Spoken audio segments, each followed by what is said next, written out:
Let me walk you through a real tax audit case I came across. In 2017, a man flipped a house in Toronto. He made $250,000 of profit. 6 years later, CRA audited him. His final tax bill, $1.167 million. That's not a typo.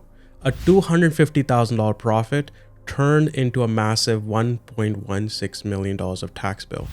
This can happen to anyone, and it almost destroyed this person financially. Hi, my name is Sunny Jaggi. I'm a CPA and a tax advisor.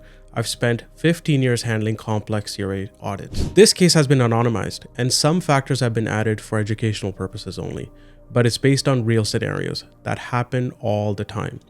In this case, it is one of the most extreme cases I have ever seen. Today, I'm breaking down exactly how this happened and what did we do to figure this out.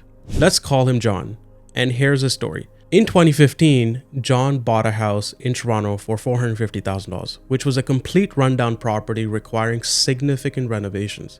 He planned to renovate and sell it for a profit. He spends the next 2 years doing major renovations, adding rooms, gutting the interior, completely transforming the property. His renovation cost was $550,000. But here's where it gets complicated. John had borrowed $1 million from his brother to finance the purchase and the renovation. His brother had charged him 8% interest, the same rate his brother was paying on his own loan to give money to John in the first place. Over the next 2 years, that interest had added up to $150,000. In 2017, John finally sells the house for $1.4 million. He paid off his brother's loan, $1 million plus the entire interest of $150,000. John walked away with profit cash of $250,000 in his pocket. But here's the problem. John had never reported the sale on his 2017 personal income tax return. He had a bookkeeper, not a CPA, just someone who did his books, and he relied on this person to handle every single thing. John assumed everything was fine. For 6 years, nothing had happened. And then in 2023, CRA came knocking. CRA matched the real estate sale with the Ontario Land Registry data and sent John a 10-page questionnaire with 30 questions. They wanted everything about him, all his bank accounts, every property he'd ever owned in the last 10 years, any property he'd sold, his job details, his income sources, everything. John and his bookkeeper scrambled to gather whatever information they could find. But here's the first CRA bomb dropped. The CRA auditor said, "You did a substantial renovation to that house. That makes you a builder for HST purposes."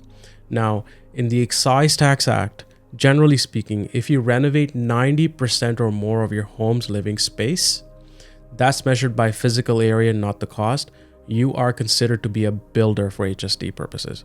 And that means you have to charge HST on the entire sale price. John's sale price was $1.4 million for the house.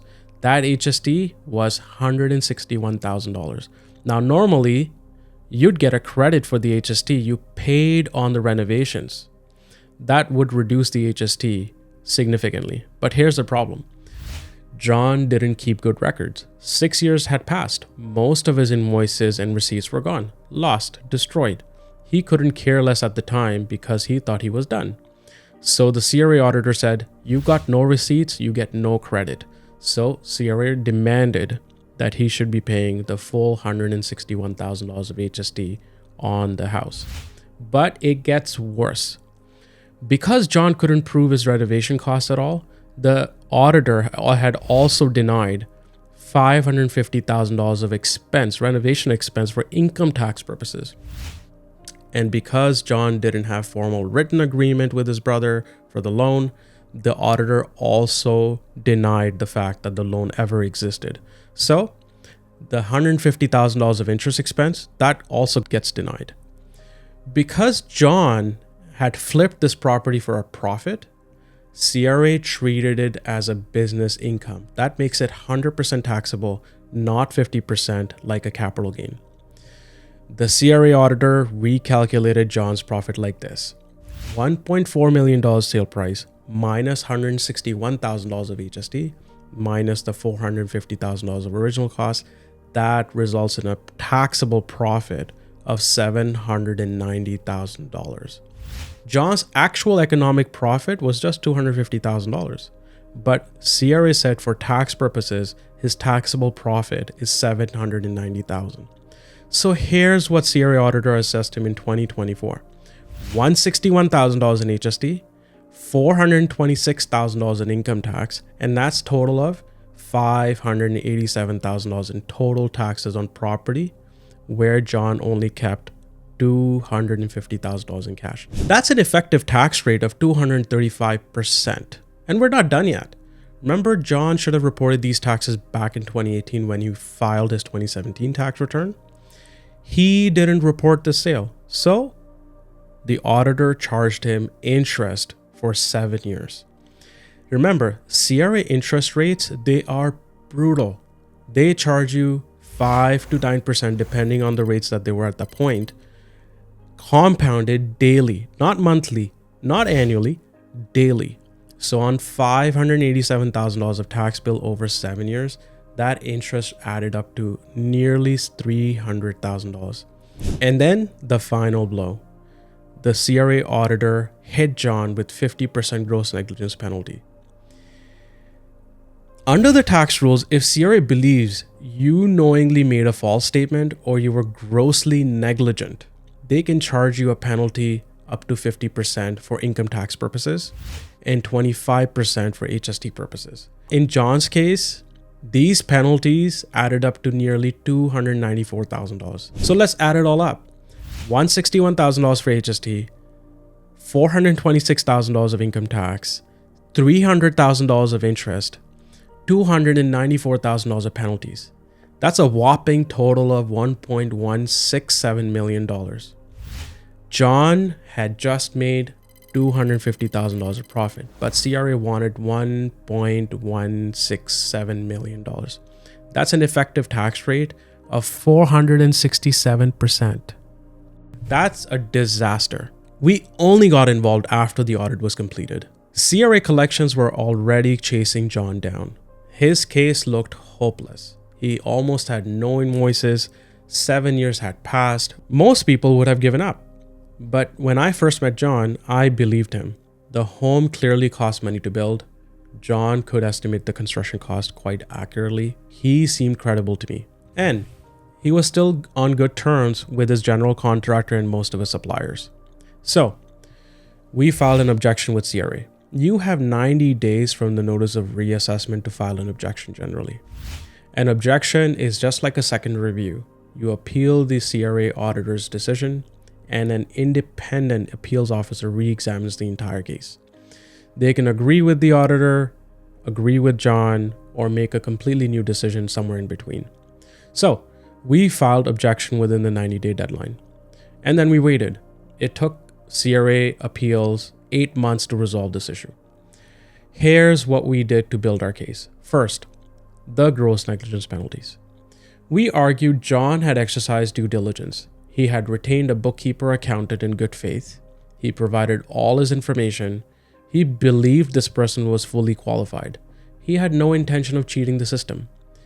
We showed CRA that John had history of compliance. He filed his taxes on time, paid taxes on time, and this was a one-time project. He'd never flipped a property before, and he'd never done it again.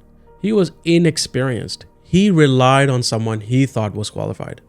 And if he'd known about the HST rules and the income tax issues he would run into, he probably wouldn't have done the project. Under the tax rules, the burden of proof for gross negligence penalties is on CRA. They have to prove John was willfully blind or recklessly indifferent. We proved he wasn't. Second, the interest that CRA had charged him. We filed a taxpayer relief application separately. CRA took a year to finish the audit, so we argued John shouldn't pay the interest for their own delays. Now, this relief isn't automatic and it's filed separately. You have to apply for it, but in cases of extraordinary circumstances, including CRA's own delays, they can waive or cancel the interest. We got a partial relief, not the whole relief though. Third, the loan with his brother. We got a signed affidavit from John's brother confirming that he had actually loaned money to John.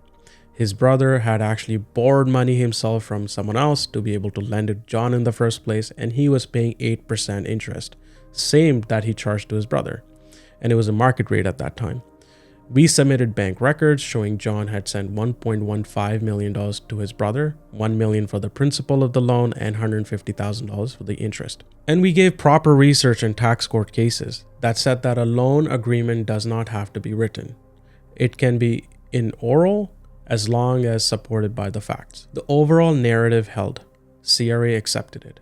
Fourth, the renovation costs. I'm going to say this was one of the hardest part in this file. John had nearly no receipts, no invoices, so we sent him to contact every supplier he could find. None of them had records from 7 years ago, but many had remembered John. They were willing to sign letters confirming they recall doing the work, they believed his estimate of what he paid, and they had collected HST. Now, to be clear, affidavit, expert report are not guaranteed to work. CRA still has discretion to deny you the input tax credits without proper invoices. But in John's case, the evidence was credible enough that CRA accepted it. The documentation was still scanty, but we had tax court cases on our side which said that expenses can be allowed without receipts if it's evident that the costs were incurred and the taxpayer provides credible evidence. We had retained a residential valuator and a home builder who works with trades. They prepared detailed reports showing the quantity of materials, the hours of manpower, and what it should have cost. We also got affidavit from the architect, the general contractor confirming what renovations had been done. All of this went into an 18-page letter to CRA, plus detailed attachment, documentation, and then we waited. 8 months later, the appeals officer came back with a decision. He agreed with most of our submission. And here's John's final tax bill. HST, $110,000. CRA gave him $51,000 of input tax credits based on supplier's affidavit and expert reports, down from $161,000. Income tax, $76,000. CRA allowed the $550,000 of renovation cost and the $150,000 of interest expense. So John's taxable profit dropped from $790,000 to just $140,000. Total tax, $186,000 between income tax and HST, down from $587,000. Next, gross negligence penalty, 0, completely waived. Interest that CRA was charging, now it is $194,000, down from $300,000. So let's compare. Before, John had to pay $1.167 million, and after it was $380,000. We saved John $770,000. Was $380,000 still painful? Absolutely. That is still 152% effective tax rate on $250,000 of cash profit that he made. But it held a lot better than $1.167 million of money that CRA wanted originally. So, what do you need to know from this? Lesson number 1, a bookkeeper is not a tax accountant. John relied on someone who wasn't qualified to give tax advice on a complex real estate transaction, and it costed him everything. If you're flipping real estate or investing in something significant, get a tax accountant involved before you proceed. Lesson number 2, keep your records, all of them. John almost lost $550,000 in deduction because he just didn't keep his receipts. Even if you think you won't need them, keep scanned copies of everything these days. Keep them for 10 years if you need to, because CRA can come knocking at any time several years down the road. You may need them. Lesson number 3, know the rules before you start and get professional help if you get audited. If you're doing substantial renovations, you might be looking like a builder for HST purposes. If you renovate 90% or more of home's living space, HST will apply to that sale. And if CRA comes knocking, don't try to fight it alone. We got involved after the audit was done, and we still saved John $787,000. But if he had proper tax advice from the beginning, he wouldn't be in this mess at all. Now, if you're wondering where CRA is focusing their audits right now, I just released a video breaking down CRA's 3 biggest audit targets for 2026, including real estate, personal services business, crypto. I'll link it in the description below. Now, If you're planning to flip a property or you're already in the middle of a project, download our real estate tax checklist at theadvisorstable.com. It's the same checklist that tax professionals would use with their clients to make sure they don't end up like John. And here's what you need to know. CRA's just announced plans to collect billions through AI-powered audits and new enforcement programs.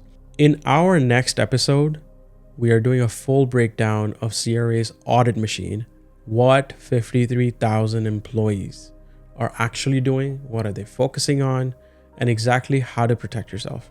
If this story hit you hard, subscribe now so you don't miss it. Drop a comment, and if you want me to break down more real cases like this, and if you've been through a CRA audit yourself or heard a horror story, share it below. Let's learn from each other.